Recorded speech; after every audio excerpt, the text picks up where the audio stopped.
we want to build $100 million family cleaning company. And the whole team knows that. And that's what we strive to be. We understood the business of cleaning. We understood every aspect of it. Our mission statement for a while was to provide a white glove hospitality driven service. Today's guest, Rick, has turned his grit and vision into a $29 million cleaning business and a growing SaaS startup. We dive into his journey from overnight cleaning shifts to building tech companies for blue collar industries. Rick also shares his lessons on leadership, empathy, and why vulnerability is a secret weapon.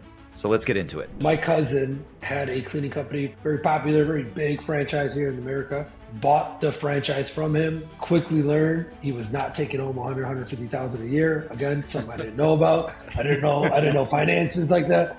Acknowledge and recognize, and your approach and appearance at all times. Meaning to always be smiling. Nothing worse than you knowing that your waiter and server is having a bad day. Because if they're having a bad day, your service is going to be bad. For us, I try to say, recognize, acknowledge a client, an environment, a space, as if you're always being watched. Everybody wants to be a C-level. Everybody wants to be a leader, a manager. But dude, not everybody's ready. I'm still not ready. All day, every day, I'm always learning to try to be a better leader. I've always told the team is, we lead from the heart, we lead with empathy. And empathy because we are nothing without our teams. You guys know that. You can only build an empire with so many smart people, right? But it's the technicians for us that do the job. It's the middle management. To this day, is still, I've won 5 pitch competitions. So I could pitch. I'm confident in the pitch. I'm confident in sharing the story. I'm confident in what I'm trying to build.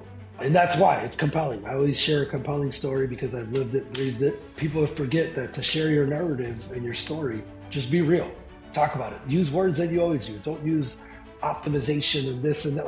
I'll leave it to you guys or whoever, tech buzzwords. Buzzwords. I am non-technical and I lead with that, right? Build things people want, let the product lead a user experience, and they're going to ask you for more because they just use the other piece. So if they're using it the right way or their way, they're going to ask for more. And if they're asking for more, that means they're using it. If they're using it, you won.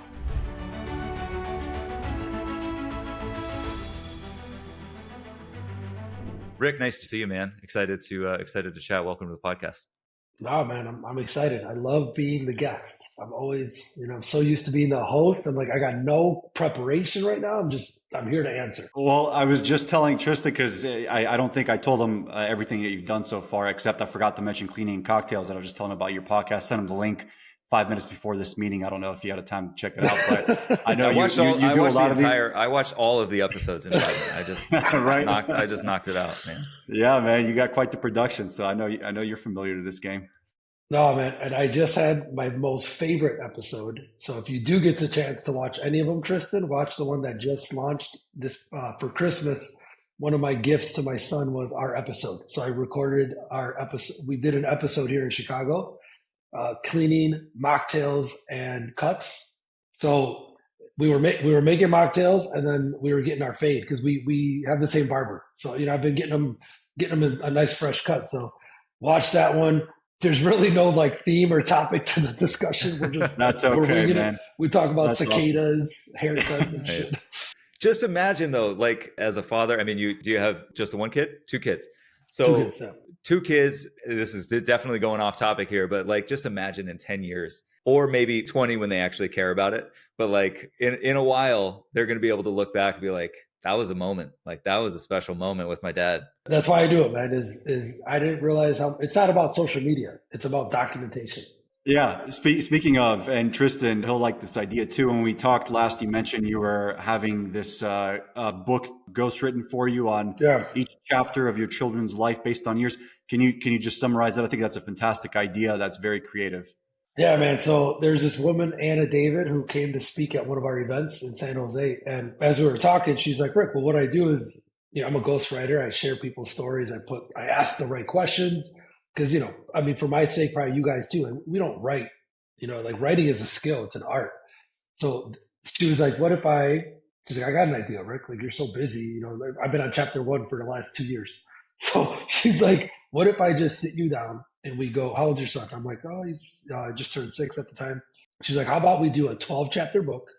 And because I think it was 12 because I will be in business as of 12 years by next year. like 11 or 12.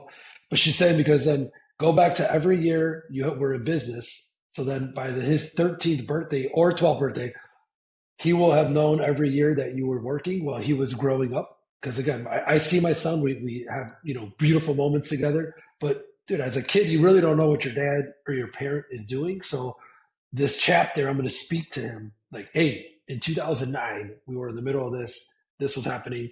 We're trying to do this. You may have not seen me. Like, you were he has no idea. No idea. He has no, like, because dude, the one thing I think about with my father is he was working 24/7. I got my grit from my mom, but I didn't know what they were doing. I had no clue. All I knew is at times, us as kids, we're like, oh, my dad doesn't love me. He's not here. He's at work. It's like, let's give them some context. And I share that because I was telling Mony and anybody, whoever's a first-time father, going to be a father, been a father, dude, it's pretty cool. Like, you don't even have to have your own business. It's just life in those moments when they were younger. It's so much better if they can read it. Or video. Great. I mean, video is right. I think that's very creative because one thing stuck with me is like, where are they at? Where's your dad? He's at work. Okay, great. Okay, he's at work. Really deep meaning that we all know about that our children will never really know about what we've done in terms of details. No. I think that sort of fills that gap of you not being there perfectly with detail. I think it's a great idea. So, well, dude, think about it. You guys, Mony and Tristan, you're doing this. You guys have the other businesses and everything, but you don't know, your kid at 13, 14 could think it's the coolest thing to know. Like, my dad, Mony, was a designer. You see the stuff that's on the computer. Back in the day, he used to do that. He would design it. Because to them it's work. My son still, like, he kind of knows what I do now because I talk about it so much. But back before, he didn't know what work meant. Work. Oh, it's just time away from me. Cool. Sounds like a great way to not only like document and capture for posterity's sake, but also, like you said, like provide a deeper connection with your kid. Are you afraid of the teenage years once it happens? Him thinking like, what the hell? Like, Rick, like my dad, like whatever. I don't even care what he does. Dude, like, how do you get through that part? I'm scared, man. They're 4 and 6. I still can control their mindset to some degree, but I see my godson and my goddaughter. They're like 12, 13, 14, 17. They are not the nicest. You're right. They like have like just mannerisms and like, it's just those teenage years. I think back to my mom. I'm like, Mom, I'm sorry. She's like, why? What do you mean? I'm like, was I like that? I was like, what? I was an asshole like that? Possibly worse. Yeah. Jerks. Like, oh yeah, man. I'm scared. Let's not worry about that. That's done. Let's worry about now. All right. So you mentioned you got your grit from your mom and dad working all the time. When you first started your business, like, how did you find the idea? Like, walk me through like why you decided to start a cleaning company and turn it into something pretty special. I think it was right time, right place, right moment. My cousin had a cleaning company had a franchise called Coverall. So Coverall is a very, very popular, very big franchise here in America. And 2 years into it, family gatherings, holidays, this, that. Rick, I want to move back to Mexico, and because he was here for his passion, and now it was his wife's turn. She wanted to be a professor in Mexico City, so they were going to go. They had plans to move back, and I was like, dude, I have no business running a company. I'm a mortgage broker. I'm a sales guy. Like, I have no idea. My wife, she was my girlfriend at the time. She's a makeup artist. We're like, dude, no. 2 years, boom, boom, boom. And then I look and I'm like, man, this guy's doing like 150,000 a year. I don't make that much money. My wife doesn't make that much. Together, we still don't make that much. I'm like, let's do it. We took a loan out, took all our money out, took a loan, bought the franchise from him, quickly learned he was not taking home 150,000 a year. Again, something I didn't know about. I didn't know finances like that. So we quickly learned he was doing all the cleaning, you guys. So that's why he's making all the money. And my wife's like, Rick, we're not getting into this business to do all the cleaning, but it did teach us a valuable lesson. We understood cleaning, the business of cleaning. We understood every aspect of it for those first few years. But then in 2015, so that was 2012. And then in 2015, we're like, you know what? The franchise business it's good. It got us to a certain place, but because I can sell, because my wife had ambitions as well too, we're like, you know what? We're going to sell the whole thing back and we're going to start from scratch. I had an account that I was ready to win that was almost equal. That's another thing, you guys, is like, I had 30, 40 accounts, but they were all like 1 day a week, 2 days a week, 2 times a month, very small accounts. And I had one account that equaled all 30. So I was like, this is the game I want to play. I want to play high average monthly service contracts, 4 to 5, 6 days a week. They're good. They're a good amount of hours. Right away in our heads, we're like, you get a few of those, a couple more full-time employees, you keep stacking, we can build something. So in 15, sold it all back, went back to zero. And then from 15 to now, it's been a big family business. I have 24 family members in the company from me and my wife's side. We have over 500 employees. We're in 30 states. We'll do about 28, 29 million in revenue this year. But it all came from treating the business with respect. Dude, it's a professional business. We treat ourselves as a professionals, and we approach the business as, we want to build $100 million family cleaning company, and the whole team knows that. And that's what we strive to be. We're perfectionists, yet living in an imperfect world. So just to clarify, I mean, and thanks for that summary. That's a fantastic journey that you guys have gone through and just been on. This crazy. I'll touch on one thing and then another, but initially you were focused on both residential and commercial, or when you say accounts, were they all commercial except that one commercial account, which is bigger? They were all commercial, right? They were all the banks, restaurants, junior high school, daycares, all commercial after 5 type of accounts. But then the one account that we won, so all those that we had, Tristan and Mony, they were all 1, 2, 3 day a week accounts. So these are accounts that I now understand a franchise. That's what they have a good sales force for, right? Like they can get after those accounts, win multi-location, and then give them to franchisees all over the map. Where I was like, man, I want accounts that are 3 to 4 to 5,000 a month. Like I want full-time business where then I can plug in a full-time employee. It was hard to find part-time employees, like clean 30 minutes here, clean 45 minutes here. Cause that's the difference between commercial and residential is you guys stack the houses and you could have an 8-hour day with 4 houses. You can't do that with commercial. It's like, you have to do it after 5, one account's here, one account's there. Like, how are they gonna? It's logistics. I call it the logistics game. If you're playing the 1, 2, 3 day a week accounts kind of game. Yep. And I think one of the things I do remember from our chat in Chicago is I remember we sat at a restaurant that it was one of your first accounts, and I believe you were telling me that you and your wife were cleaning overnight. Those initial beginning accounts, accounts meaning restaurants and commercial spaces after 5. So after everyone goes home from the office, you guys come in overnight, and it was just hard work, nothing short of that. And then restaurants, to this day, I have a special place in my heart for restaurants, even though I will tell the team, do not go after restaurants. What did we just do? We just won a restaurant last week. I can't do restaurants. I can't do it. But they're good if the restaurant operator works with you, they could be great accounts. Like we have an awesome account here in Chicago. It's the Guinness Tap House. It's the first Guinness Tap House in America. Do they care about cleaning so much? They want our cleaners to know how to pour a Guinness beer. What's the story behind Guinness?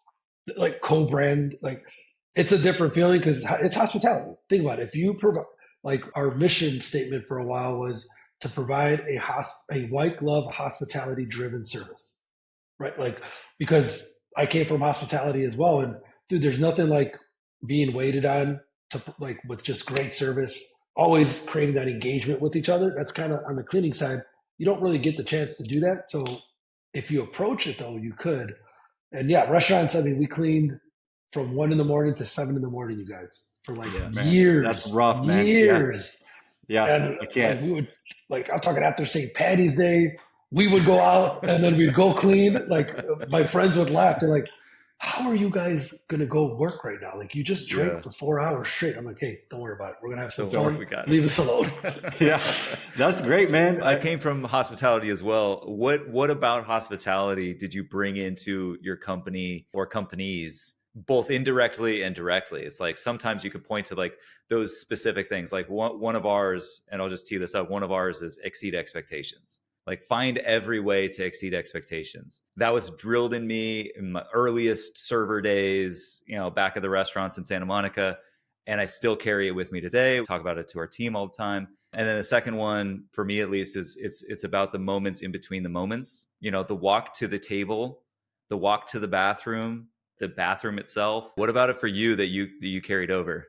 And I'm going to need this sound bite because I'm going to take it back to our to our team, because you made me think about it, is acknowledge and recognize, and your approach and appearance at all times. Meaning to like always be smiling, right? Like nothing worse than you knowing that your waiter and server is having a bad day. Because if they're having a bad day, your service is going to be bad. So imagine us as cleaners, you guys, like we arrive to an account or the technician is just, they had a shitty day. We cannot control what happens during the day for them within their, home environment or whatever. But if you bring that energy, even to us for Rosalato at the office or route, like when I see bad energy, I'm like, dude, you just brought that to our environment. So think about what you do to a table. They're coming, they're sitting down, they're about to celebrate an awesome evening. And then you come in and you're fucking just disgruntled. Yeah. Dude, and you can recognize it. So for us, like I try to say, recognize, acknowledge a client, an environment, a space as if you're always being watched. Because to your point, Tristan, is I keep an eye on servers too. Like I'll see them approach, know that I'm like, hey, I need to get a nice tea, and they don't acknowledge. They've recognized, but they didn't acknowledge, and it's us. It's more so even for the team, not for our customers, like with each other. Because, dude, an employee or a team member that has a bad day and they bring that to the office, it's a ripple effect. And everyone feeds off of it. There's no need for that. I think that sounds like that's one of possibly many key decisions, but what are some of the key decisions? So you talked about how you sold off the franchise, you started from zero again, and then you grew it to where you're about to end the year on a 29 million, right? That's a huge gap of things that happen in between. One of the key decisions sounds like we just discussed, but what are some other key decisions that just allowed you to scale this business and get to where you are now over the course of the years? I'm just curious because there's a lot to be said there probably. Well, dude, I'm always big on, everybody wants to be a C-level. Everybody wants to be a leader, a manager, but like, dude, not everybody's ready. I'm still not ready, right? I'm learning every freaking day. I got books all day, every day. I'm always learning to try to be a better leader. But I've always told the team is, we lead from the heart. We lead with empathy, and empathy because, dude, again, like we are nothing without our teams. You guys know that. Like you can only build an empire with so many smart people, right? But like it's the technicians for us that do the job. It's the middle management. The middle management is the tier that I think it withholds a lot of people from getting to the next level of growth, because your middle tier, you don't exercise, teaching them and growing them, because it's always just leadership, ownership, executives, and then your technicians. But if you don't have that middle tier, you really can't grow, man. And I think we really paid attention to that. And we, the same story for others is, we promote from within a lot. Every time we went out, again, it didn't bring as much of the right energy that we wanted. So it's always in our best interest to promote from within, and always just, again, recognizing and acknowledging like who's putting in the effort, who wants to learn more, but ask questions and just meet people where they are, make it human. There's one thing that people have been coming to have said lately is like, performance, measure performance, results driven, results being obsessed. I get all that. I practice that as well, but don't ever forget there's still the human component side. Like KPIs can only take you so far. You still need to be human with your team. Yeah, 100%. That's huge. I'm going to pull on that middle management thread a little bit, because like I think it's kind of in vogue right now to flatten the org, right? It's like get rid of middle management. Let's just keep like high level people. The whole founder mode thing is going around right now. Like keep the high level, the C-level people, and then the technicians that you talk about actually doing the work. Get rid of everybody else.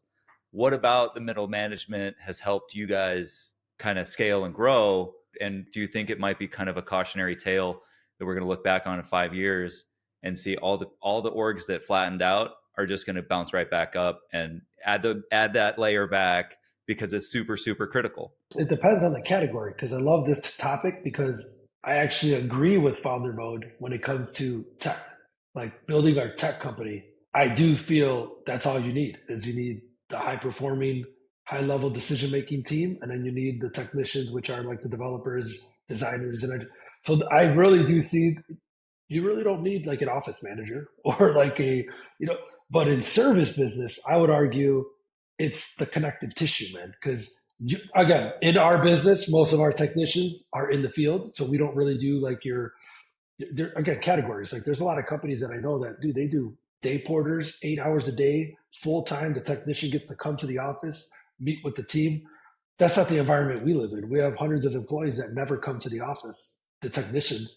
So then middle management ends up being the core of our team, office, front desk, administrative assistant, supplies manager, payroll, HR. You need those roles for a service-based business when the employee is coming in to ask questions about payroll or what's their next raise or, it's hard. Service business, I would disagree on the founder mode approach, but building a tech-based business or a remote business, all day founder mode. So again, to each his own. No, that's a great point. I 100% agree with that too, by the way, which I guess maybe it's the perfect segue, but route and everything that came after the success of the cleaning business, because you got kind of two worlds, and maybe there are other worlds that you're living in as well. But for now, I mean, obviously, Regalado, your cleaning business, the success you had there is amazing. And then suddenly you started route, and that's kind of when I was introduced to you and we kind of met in Chicago. But how did that even happen? How do we go from service business to software? In 2018, here in Chicago. So in Chicago, if you guys ever been, I mean, Mony, you've been, Tristan, I don't know if you've ever been to Chicago. Been a couple of times. Love it. So there is a tech incubator called 1871, and it's like world renowned. It's one of the biggest ecosystems, like Spot Hero, Groupon, Outcome Health, Cameo. So many companies have came out of that space where it's like your normal traditional co-working space. Well, I was part of the Illinois Hispanic Chamber of Commerce for Regalado, and that was a floor above it. So I'd known about it, and I read Inc., I read Fast Company. I was infatuated with tech. I always was like, even in 2016, 17, I have some, it's awesome. I kept them still, but I have like my chicken wire scratches of what an app looks like, right? Like it should be screen, that's great, home button, this. I was writing them out all the time. So the president of the company or of the Hispanic Chamber of Commerce is like, Rick, you're always talking about tech. Did you see that the incubator downstairs they've got this new thing for this Latin cohort? And it was an incubator for Latino-owned businesses that were service-based, that were thinking of technology to disrupt their industry. Check. So I'm like, I got an idea. I really do. Yeah. And I'm like, you know what? And I'm like, fuck it. I'll apply to see if my idea has legs. And it did. I got into it, and it was called the Capital One Catapult. And it's still going on to this day. So Capital One, I was part of the first cohort. They were giving the winner $40,000 at the end of the cohort, 5 months. It was a pitch competition, right? It was pretty cool. Like I was at Capital One's headquarters in Chicago. We were doing like design thinking exercises, which you guys would appreciate. We were, stickies and I'm like, what the fuck is design thinking? I'm looking at all design. Just draw a bunch of rectangles. Just design. No, I see all these like Post-its and this, and everybody's so far along. I'm still just an idea phase. Well, anyways, the idea was I was so busy working in the business, and then I finally got out of the business a little bit, right? At that point, we were probably about to do $2 million in revenue, and I had an ops manager, I had an area supervisor, I had an office, like kind of getting my shit together. But sales, I was still in it. So I was still every day in the field doing walkthroughs, proposals, estimates. I'd come home, I'd work at night again. My wife's like, Rick, we worked so hard for you to get out of the day-to-day. You're right back in it on the sales side. There's got to be something better. So I started looking at like Salesforce, HubSpot, Zoho. I'm like, man, these are all CRMs. Like they're really not like tools to help me when I'm in a walkthrough. I need help, and because I need to share what's going on in the moment to the rest of the team, or else nobody's ever going to be able to help me. So Tristan, that was the idea. Mony, I know you know a little bit about it, but the idea in its infant stage was digitize walkthrough, how to take photos, capture notes, get square footage, all that. While that's going on there, how do I bring that to the office? And then a bidding calculator to help the team get some of my knowledge base, create like default thresholds. Like if it's 50,000 square feet of carpet, you don't even have to think about it. In that range, the app will tell you it's 10 cents a square feet. Like, don't think, just reference the price guide within the application. And then proposals. Like, I wanted to get from walkthrough to bid to proposal very quickly and do it from anywhere. So if I was doing a walkthrough in Wisconsin, my team in Chicago could get after it because time was always of the essence. I was always missing opportunities because I was just so damn busy in a proposal. And I was copying and pasting. I shit you not, like on the Word document, I had a template, and it would go like the area would be bathroom. So it would be wipe sink, empty garbage, wipe toilet, blah, blah, blah, blah. And then on here, it would be 5 days a week, 5 days a week. And then in the 5, I would delete the 5, add 3, delete the 3, add 7 when it would change. Right? So I'm like, I'm in there changing all day, every day. And I'm like, this can't be right. So anyways, that was the idea. I went through the program and I won the pitch competition. I won $40,000 down in Arlington, Virginia. So we went to Capital One's headquarters of the country. And that 40K, that's when I started making my first mistakes, you guys. Like literally, I took all that money. I hired an engineer, had no idea what I was hiring for. He sucked. And then I went and I found another person, finally got it, built it, got it going, ran out of money. And then I started using my own, I bootstrapped, man, for the first 2 years, but talk about learning. Talk about learning. Before we get into that learning, why did you think you won the pitch competition? What was it about not only your pitch, but the idea? What is it that Capital One was just like, 40, like this is it. So, and this is like, to this day, is still like, I've won like 5 pitch competitions. So I could pitch. I'm confident in the pitch. I'm confident in sharing the story. I'm confident in what I'm trying to build. And that's why it's compelling. I always share a compelling story because I've lived it, breathed it. I own it. I'm authentic. And people forget that to share your narrative and your story, just be real. Talk about it. Use words that you always use. Don't use optimization and this and that. Like, I'll leave it to you guys or whoever to tech buzzwords. Buzzwords. I am non-technical and I lead with that, right? But what I didn't have was the technical component. So it's taken time. I'm there now, I think. And, Mony, I know we're talking about some stuff too, but I thought that could get me everywhere, but it can only get you so far. Like, yeah, you've won a couple pitch competitions, but have you delivered on product? That's my next evolution of growth, is now delivering on product. But it's the storytelling. In short. The storytelling, you got to have a decent idea, but that storytelling, make it compelling. Use your own personal experience, lean into what makes you you. Yeah, dude, nothing like it's investors love that first pre-seed friends and family. There's investors there that love to hear about a cleaning company owner building tech for cleaning, a plumbing company owner building tech for plumbing, a HVAC company owner. Blue collar services are late to adopt technology. It's here now though, so now it's happening. But nothing better than those pen and paper industries and like just the repetitive in converting them to tech.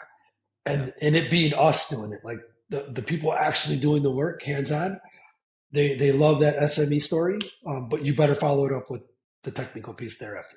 Love it. Great advice. I'm gonna clip that one too, because that's all for any of the younger entrepreneurs or the people with just an idea. Like it's possible. Non-technical. Like find a real problem, especially one that you have, that you experience, because you feel it in the blue collar. Yeah, because Tristan, like you could feel it when somebody's sharing. Again, then you also get frustrated because I've had so many people say no on the investment side. I'm like, how could you say no? Because you're not technical. You don't know how to build this thing yet. Like, dude, you haven't proven it. Like, it's not a sexy industry. You need those though. Like, not everybody's gonna love what you're doing, but there's something about. It's compelling to hear somebody live through something, build something for it. Like you could feel it. Like nobody's going to reject them and they're always going to continue to try to build. Nice. Love it. Challenge wise, like I know you touched on, you hired a developer, he went to shit, you hired another one, he built it. We got the product built, probably didn't focus on design, obviously in the beginning. The developer kind of probably took that in-house for themselves to kind of figure out. What happened? Like, was it a major success right off the gate? Were you having thousands of users sign up? Everyone was praising you. How was that experience? Dude, like all of the above. Like I built the thing and I had hundreds. I'm talking, dude, there were some months where we had over 100 companies signing up. Like we had great reach, great conversion. And for the first 2 years, I was naive to the idea of, we got it. We're good. People are signing up. They're paying. The Stramper count's going up. I got MRR, product market fit. I thought I had product market fit. Because then what I wasn't paying attention to, you guys, was retention, churn. Like, how are they using the product? Yes, they signed up, but when's the last time they logged in? How's the activity? How's the current usage? And I'm like, I didn't know all that. All I cared about was building launching, marketing, branding, people using it, check. But no, man, we did not think of the user experience. Everything was biased in the beginning. Again, I'm very transparent about anything I do. So this is it. Like I didn't think about some of the things that I should have. So that's why I'm excited to be rebuilding right now, right? Like right now is our new fresh start to do things with more intentionality. At that point, it was just launching, man. That was what got me so excited is you guys see my app's on the phone. I got an app on the phone. I'm there. I'm in the market, baby. It's in the app store. It is exciting. It is exciting. When you first get approved, when you get approved from Android and iOS, that's super exciting. It is. And it's a milestone. It's one of those milestones that should be celebrated. It's exciting. You mentioned coming in with your own bias. Like part of what made the thing successful in the first place, what won you the pitch competition, what allowed you to build this thing in the first place was your experience and your own biases, for lack of a better term. It's just like, that's what helped. And then like, at what point did you recognize, okay, my own biases are kind of getting in the way. Like I need to talk to other people, other users to make sure we're building the right thing. Like at what point was that? So I'm 4 years in from like idea to like where we are today. I'm 4 years in with Route in its entirety of what it is, where we came from, where we're going. Year 2, I already quickly, because again, I felt I had another pain point with Regalado, and it was subcontracting. And it was, we're scaling into markets. We're going from one state to another state to another state. I need a better way to find contractors in the market, blah, blah, blah. So what do we do? Visionaries, right? I'm like, I got another idea. Let's start building it. I forgot about bid. What is bid today, right? I forgot about the first product, didn't improve it, let it be in the market and let users just use it without reiterating and like refining. I went on to the next shiny object. And then I started building. That didn't work. And then I rebuilt that again. All this time has passed. And now I have users like, dude, like we like the product, but we need improvements and we need. So to this day, we still have about 100 companies using the product. That still tells you we have something, but lost many because we just didn't improve it. So my approach has changed now to where I built that first iteration based on my biased opinion, and I stuck to it. And I was like, no, they're going to use it like this. This is why, trust me. I want them to use it. This is the way I use it. It's like, no, Rick, it doesn't matter how you use it. Did you ask 50 companies to get an average response rate to tell you, is this the right feature to build? So now Tristan and Mony, like, we don't go to market with anything. I don't even go to design until we've asked like 30 people. Like, is this versus, dude, that whole first product, me. So key. Learn from me. Right there. Learn from me. That's key, man. Hopefully others will hear this. Yeah. Talk to users. Talk to people. Build things people want. Dude, product led. Yeah, build things people want. Let the product lead a user experience, and they're going to ask you for more because they just used the other piece. So if they're using it the right way or their way, dude, they're going to ask for more. And if they're asking for more, that means they're using it. And if they're using it, you've won, right? Like you've done what you were supposed to do. You're not going to build it all. Like I'm against an end-to-end solution because I just think at some point you're building something too quick or not enough that you can't really be end-to-end. Just be friendly with everybody with all the other solutions, which again, Mony, we talk about all the time. What about competition? What are you guys seeing competition-wise?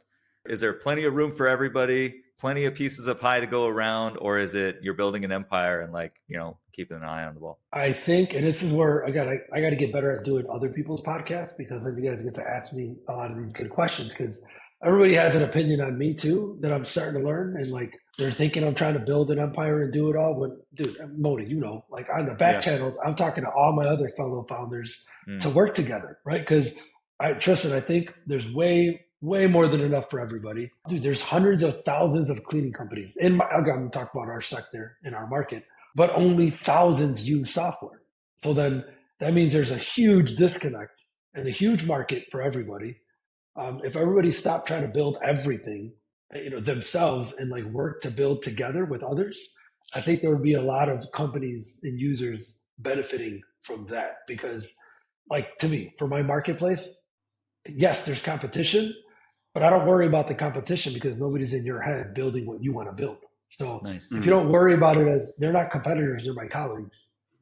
Mony, right off the bat, we reach out to each other to talk to each other. I reach out to everybody, Swept, USource, Brightgo, anybody that people would think, why are you talking to them? Because I want to work with them. Yeah. I want to work together to build good quality products for the end user, which ends up being cleaning business owners. It sounds like something that I always go back to is like, be obsessed with your customers, not your competition. Yeah. Oh, absolutely. Dude, you need competition. You need somebody to come up with something better to test you and say, shit, they did that. We were going to do that. God damn. We got work to do. Let's go. We got work to do. Let's go. Your customer. You nailed it, man. That's a good soundbite there. Yeah. Be obsessed with your customers. I'll go back to a question about the industry in a little bit, but one thing sticks in my head is your perseverance. Because we've talked, I kind of know about the ups and downs, but you mentioned how you started working on Bid. You just kind of let it go. You thought it was doing great. You started something else. Bid's not doing great, whether it's churn or lack of updates. The journey was stressful. I mean, stressful, expensive, tumultuous, all the above, especially for, I'm non-technical either. So especially for people like us. Tons of mistakes up front, like tons that you wish you could just go back and erase. It's just crazy, crazy difficult. Did you question the viability of your platform at any point in time? Were you just like at any point in time, because it was so difficult, were you ever on the precipice of just being like, you know what, fuck this? Yeah. Oh, dude, 2 times. There's 2 moments where, because I've had a couple of splits with co-founders and people in general, but it's amicable, man. To this day, I still talk to all my 3 co-founders in total. I talked to all 3 of them. One of them actually works right across the street with one of my other companies. Like the obsession with trying to get it perfect consumed me for a while, right? And then I started to realize, dude, ask for help.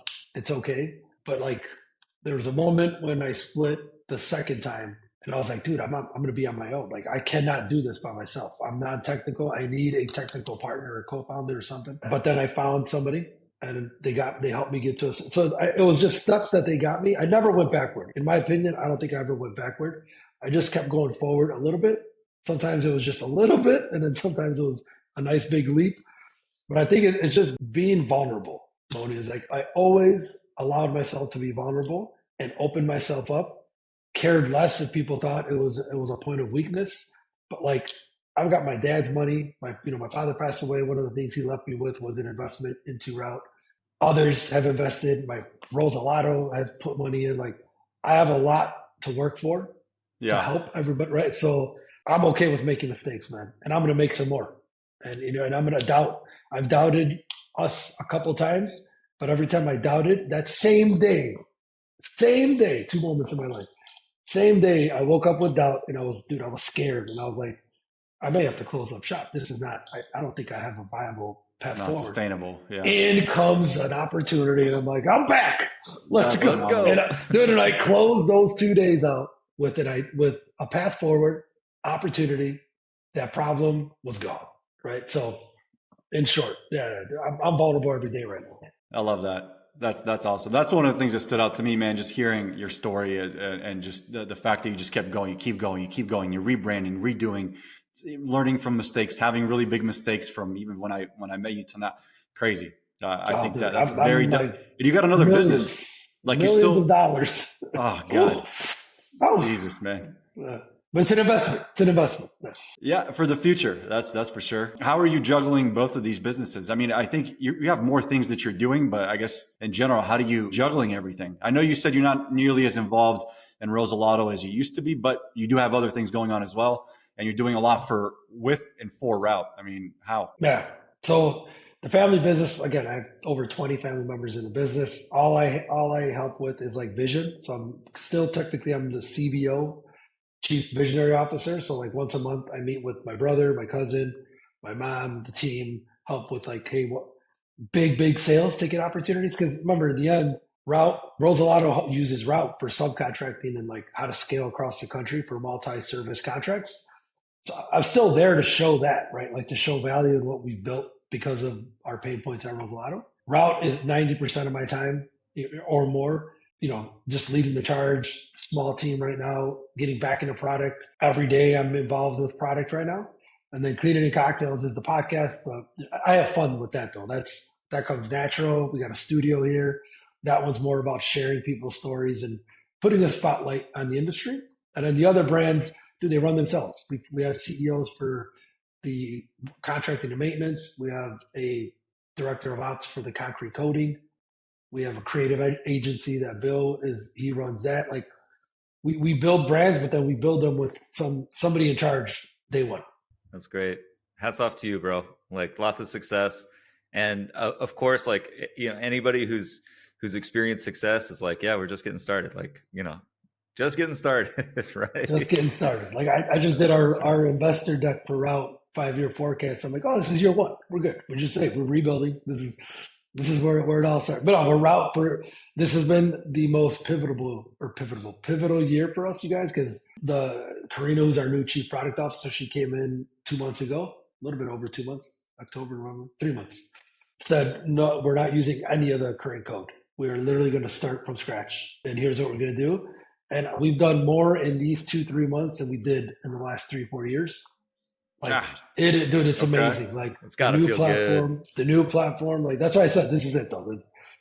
We got to get this one. Got to work. Love that. It's invigorating, or it's a new sense of like, this is what all those years of work and effort and failures and mistakes have led up to. Let's get it right now with intention. Nice. Love that, man. Nice. Let's go. Thanks for being on. This is great, man. Thanks for sharing. Appreciate the transparency and vulnerability. I think that a lot of founders can learn from that. I think if I'm taking anything away, it's over the last 5 minutes we talked about just being transparent, being vulnerable, asking for help. I think that's a chronic issue in not necessarily just our industry, because like we're in different industries, but just like founders in general, entrepreneurs in general. It's like, no, I got to do it all myself. But you don't have to. No, I reached out to Mony. I was like, Mony, I got something here. Okay, so I may need your help. I love our conversations, man. We did. Yeah. He's always been transparent. I think that's maybe hopefully a lot of people can relate to that, because usually the smokescreen of starting a software company, everything's great, MRR, it all just sounds great on paper. I don't want to say 90% of the time or 99%. I don't know what percentage of the time, but it is hard. It is not easy. Way more harder than fun. You're not just going to be making money. Yeah, I think, like, especially on LinkedIn with all the posts that I see about software, this, my company, that, I just think, like, I think to you, I think to myself, and how many other people it's a struggle. Like you just said, you had hundreds of people signing up, and you look back on it, there was 100 people using the platform. You're not at thousands and thousands of users. At this paradise that everyone dreams of being, with just dollar signs of MRR just falling on your head as you're just kind of sitting there every day. It's just not like that. Like, one thing I'm happy that we didn't do, and it's gonna lead to a better time to do it, is that we raised like 1.8 million for pre-seed.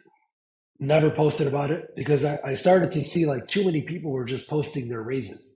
But then you never knew, like, did they actually make money, or like, so my first real money post that I'm going to want to do is when we hit 100,000 MRR. Like, that's my goal, is because then we're doing something. We've reached a certain milestone that now I'm excited.